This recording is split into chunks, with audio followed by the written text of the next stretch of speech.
What's up, guys? Kalen Thornton here, aka Mr. Teapots. Today we're throwing bowls on the wheel. I'm going to show you some of the wheel basics. We're going to get wheelie into it. You could say that tonight we're going bowling. Bowly moly, these jokes are terrible.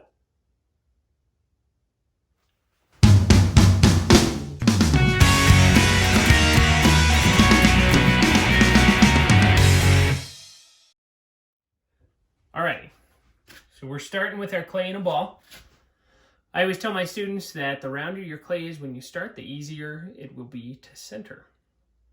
Okay, I usually have my students make a water X on their bat. Okay, now if your bat's already kind of damp, which mine is, I had just kind of wiped it off. You don't need a water X, that's just enough water to get it to stick. Okay, stick your bowl right down in the middle. Okay, and you want to check to make sure, okay, that's pretty close to the middle. Okay, you don't want to force it over to the middle very much. I mean, one little push like I just did is okay, but you don't have to drag it clear across the wheel. So if you completely miss the middle, take it back off, stick it back down again. Okay, all right, now you can also kind of squish in on your clay and turn your wheel at the same time. Okay, and kind of pack it into this stumpy mountain shape. And this is just going to help with centering the clay. Now, the most important part at the beginning here is that it actually seals to the wheel. Otherwise, your clay can just pop right off. So, I always say your first motion to the wheel, or to the clay on the wheel, with your left hand here and your right hand cupped over the top like this, when your clay spins around, you want to be pushing down with your right hand and in with your left hand. I'm kind of pushing here with my left hand so that this part of the clay that's touching right here actually seals to the wheel, okay? So I'm pushing into the wheel and into the clay, and that's what's going to get this part to seal up. I know some people who will get their finger wet and then actually like push on the bottom here to seal it. That's okay too. I'd just rather do them both in one step. Okay, get it stuck to the wheel and have it relatively centered. So I'm going to get my hands wet. You need plenty of water when you're doing this. Get your hands wet. Okay, I turn my wheel on full speed. Okay, left hand goes on the side, right hand on the top. It's really important that you lean on your elbows when you do this, or lean on your splash pan, or on your legs. Depends on how you're situated and what you're comfortable with, but you have to have your arms anchored down. I'm going to push down on top of the clay with my right hand and in with my left hand. Okay, and you should see that seal right there. There shouldn't be a definite line, okay, where we could just pick this back up. That should be pretty stable. And by stable, I mean stuck. Should be pretty stuck to the wheel at this point. Okay, so that's getting it stuck to the wheel. Now we're going to cone it up. Now, some potters don't cone up at all. I'd still recommend it. Okay, it just takes your clay from being low and uncentered to tall and aligned so that it's easier to center. Okay, and a lot of potters will do a cone up and cone down in one motion. I'm going to show it to you in 2 steps. Still full speed. I'm going to put my palms together like this. I push into my clay, kind of lean my body into the clay. And then with my fingers, I squash back into my palms, okay? And I squeeze it hard enough to actually make progress, like almost like I have a giant bottle of ketchup and I'm trying to push all of it out at once. Okay, again, make sure your arms are anchored down. I'm gonna come over to this side so you can kind of see. Lean into the clay, smash that back into my palms. And as you smash it, the clay changes shape. Now it has to go somewhere because you're forcing it to stay between this point, and it can't go down, so it has to come up. As that clay comes up, you move your hands up with it so that it makes this cone shape. Okay? That's coning up, and then we're going to cone it back down, and then I'm going to show you the whole thing again. Okay, when I cone down, once again, make sure you are leaning on your arm. Okay, always stable right there. I'm gonna push with my left hand up here, make sure I'm stable, so I'm kind of letting the clay hit this part of my hand. And then I make a cup with my right hand, cup over the top, and I'm gonna lean into the clay as I push down. Okay, and when I say lean into the clay, I'm using my whole body to kind of lean into the clay to push the clay down. So I make this nice mound shape. Okay, so all together, coning up and coning down. I'll talk you through it again. Palms together, lean into your clay, smash back with your fingers, and move your hands up with it. All the while, my elbows staying anchored to the side of my wheel. Okay, and back down. Okay, one more time without saying anything.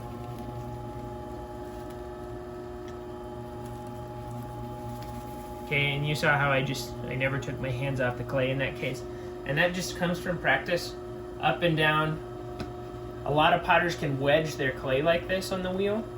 It's always good to wedge your clay before you put it on the wheel. It'll save you some trouble, but this is a great way to wedge it on the wheel. Okay? So now it's actually centered where it is, but I want the shape to be a little different. So I'm going to show you how we would center it if it wasn't centered at this point. So I'm going to pull it off so it wiggles a little bit. Now we're going to center. The most important part of throwing on the wheel is centering your clay.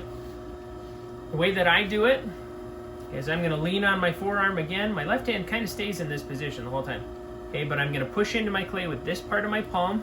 Okay, and what I like to do, and I don't know what you can see on the screen here.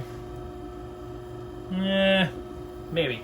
Okay, but what I like to do is I like to pretend like my elbow on this arm is growing out of my belly button so that I'm pushing straight into my clay. Okay, straight into the clay, and my fingers just kind of glide right here. Most of the pressure's right here. And my right hand on top, okay, in a fist, and I kind of push with this part of my hand, not with my knuckle. Okay, you can do karate chop. I know some people who do that, but I push with this part of my hand, kind of where that muscle is, and I try to aim that right at the middle of the chunk of clay.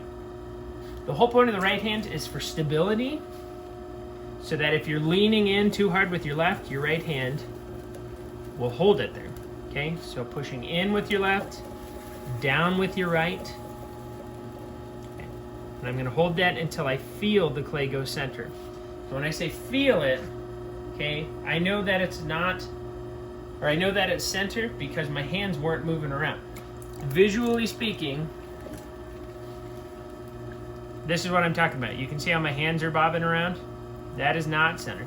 So I'm going to lean into my clay with my left, push down with my right, not too hard. Okay, and see how my hands aren't wiggling around anymore? That's how I know it's centered. Okay? Now there's some folks who will center, they'll push in, and then they'll push down, and then push in with their left, and then push down with their right. That's okay too, if you want to alternate. I just like to hold both at the same time. That's just what works for me. But try both methods, see what you like better. The one thing you don't want to do is push down too far with your right hand. Okay, because if you're pushing too hard with your right hand, it gets all squashy and wide like this. And if this is what you're starting with, really the only thing you can make from this point is a stumpy wide bowl or a plate. Okay, which is okay because we're making a bowl, just not a stumpy wide bowl. So I'm going to lean back in with my left to make that grow a little taller. Back down with my right to flatten it out. Okay, and that's my starting shape. All right. Next step, we open it. Opening is where we push a hole through the middle. Now I like to, look, my left hand's in the same place. I like to prop myself up on my left hand, use this finger, which I know that looks inappropriate, but it's totally not what you think it is. And I put my fingerprint in the middle of the clay, not my fingertip, not like this. Fingerprint, press straight down so that it makes kind of this V shape. Okay, like an upside down cone on the inside. Okay, now muscle memory is really kind of the best way to describe how far down I'm going. I just know when to stop, but for beginners, it's good to measure right here. So you can take your needle tool, stick that in the bottom of your bowl, slide your finger down the needle until you touch clay, pull them both out together, and that's how thick your piece is. And that's right where I want it, actually. So we've opened it. And we're gonna open it wide. So I am going to hook, so same finger on the inside, hook that into the base. Okay, so my fingertip is all the way down to the bottom where I've opened it, and I'm pulling that wall towards my hand, my left hand that is, which is holding the outside stable while I'm doing that. That way it stays as much on center as possible. Now once in a while you can throw your piece off center during this step, and that's not the worst thing in the world. Sometimes that happens, and there is a way to fix it. Okay, left hand's gonna stay right here on the side. I like to hook these two fingers on the inside and my thumb on the other side of my left hand, kind of like this. I'm gonna press in with my left, push the wall into my left palm, okay, and do kind of a slow push and lift, and that kind of stabilizes the whole thing. It's almost like centering with it still open. Sometimes that will push what was off center up to the top, and we can just cut that off with our needle tool. Okay, I'm gonna compress the bottom just with my fingers. Some folks will use a rib to do this. I'm just using my fingers. And compressing the bottom just makes it so that it's less likely to crack. Okay, it just kind of sticks and kind of compacts the clay molecules here to stick closer together. Okay, now we're ready to pull. This is the hardest part, as if the rest was not hard enough. Okay, this is the hardest part. I always like to start with what I've heard some people call a power pull. I call it a consistency pull. I know that's a way bigger word, and power pull sounds way cooler, but really the point of this is I'm just trying to make my wall consistent for this next part. Okay, so I'm going to use these two fingers on the inside, my thumb on the outside. Okay, so I'm pushing with my thumb and pinching back with these fingers on the inside, all the while supporting with my left hand, which is still in the same place. Okay, thumb on the outside, these fingers on the inside. My hands are actually touching, and I'm gonna pinch flat fingered like this, not like this, not the claw, flat fingered. Pinch and slowly bring both hands up together, and when I get to that top edge, I'm gonna let go gently. And like I said, that is a consistency pull because I'm trying to make the wall consistently thick from here to here. It's almost like I'm giving it a head start for my next pull. Okay, get my pulling sponge in the water. By the way, if you haven't tried out these Mud Tools sponges, they are quite excellent for throwing with. Give them a shot. Okay, for the pull, I'm going to slow my wheel down. Okay, now, I use a sponge in this case. Some folks just use their fingertips. Some people will use their knuckle. All of these are A-okay. I'm just showing you what works best for me. Okay, this hand's gonna glide on the inside. This hand's gonna push from the outside. Okay, and really, if you had X-ray vision, you would see that I'm kind of pinching the wall between my middle finger on the inside and my middle finger on the outside. There's just clay and a sponge in the way. Okay, I also keep these fingers together just so that they're more stable. And then you'll also see that my hands stay touching. My thumb will stay over here, okay, or kind of hooked into each other. And that way they just move at the same speed. Pressure into the bottom. I push hard enough to make this little notch, okay, where this little divot is. And then I'm gonna lift up on that with my sponge. The whole point of the sponge is just to keep it, it's got water in it, so it helps kind of keep it smooth and slick so that I don't catch. Okay, so pinching, slowly lifting. And when I get to that top edge, I'm gonna let go gently. Okay, if you pinch all the way through the top edge, you're going to squash it, and you're going to have to cut that off with your needle tool. Okay, so in terms of wall consistency, you really should aim to make this about 1/4 of an inch thick, would be ideal. Okay, and what I just did there is I just checked it. I'm just kind of gently pushing, nothing too crazy.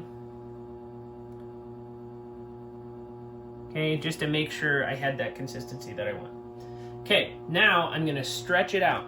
Some potters will do one more pull and they'll actually put a little more pressure from their inside hand so that the bowl starts growing outwards, and that's totally fine. But what I wanna do for this one, that's actually better for bigger bowls. For smaller bowls, I just do this where, hey look, my left hand in the same place. And then I'm getting my right hand wet. I'm gonna push from the inside into my palm and do a slow lift outwards. Now I'm not putting a lot of pressure with my left hand, it's just supporting so I don't smash it. Okay, if you push too hard, especially up here at the top, you're gonna make your rim really sharp, and that is not ideal for a bowl.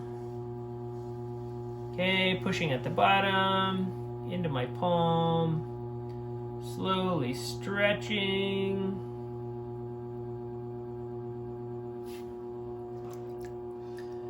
Okay, and then with this little bump that happens sometimes, I press from the outside.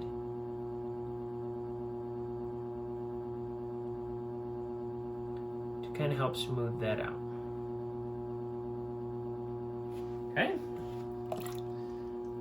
I like to round off my edge. With just a little pressure in on it. And then I say this to my students, and I know they like it, but it's good to get rid of some of the texture on the outside. So we're going to make like a frog and rivet. And I'm just going to drag my rib on the outside here to get rid of some of my throwing lines. Okay, this is called a rib, and I'm ribbing my bowl. Get it? Ribbit. That was terrible. Send dad jokes, guys. Leave dad jokes in the comments. And if you leave the best dad joke,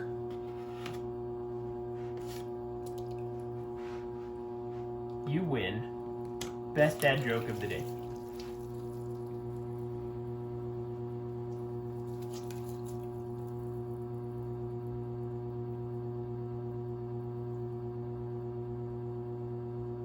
Okay, I'm using my sponge on the inside. It's making some throwing lines in there, but I actually kind of like them on the inside. Just a difference in texture. Okay.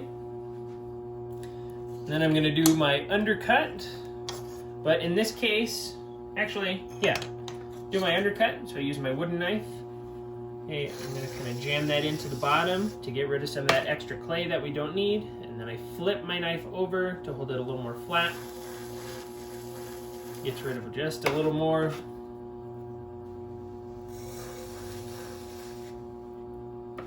Okay, and that's just extra stuff that we don't need that we would have to trim off later anyways. Okay, we made a bowl. Well, that's all there is to it. Obviously easier said than done. I have quite a bit of practice. So, I mean, really you just got to try it. And I always tell my students that as well. I get a lot of students who come in and say, Mr. T, I have no upper body strength. I can't throw on the wheel. And you don't need upper body strength to throw on the wheel. You just need stability and extra attention to where your limbs are. If you pull them into your sides a little tighter, you're going to have a little better chance of keeping things centered or centering things in the first place. Okay? So even though I look funny, I'm going to be more stable pushing into my clay like this than I would be with them clear out here. Okay? If you have any questions, feel free to leave those in the comments. Check me out on Instagram at Mr. T Potts. That's the letter T, Mr. T Potts. Just like this. And if you haven't already tried them, check out Rocky Mountain Clay. They They make a great product. I'm using their speckled buff clay right now. It's good stuff. It's real pretty with glaze on it. Have a great day.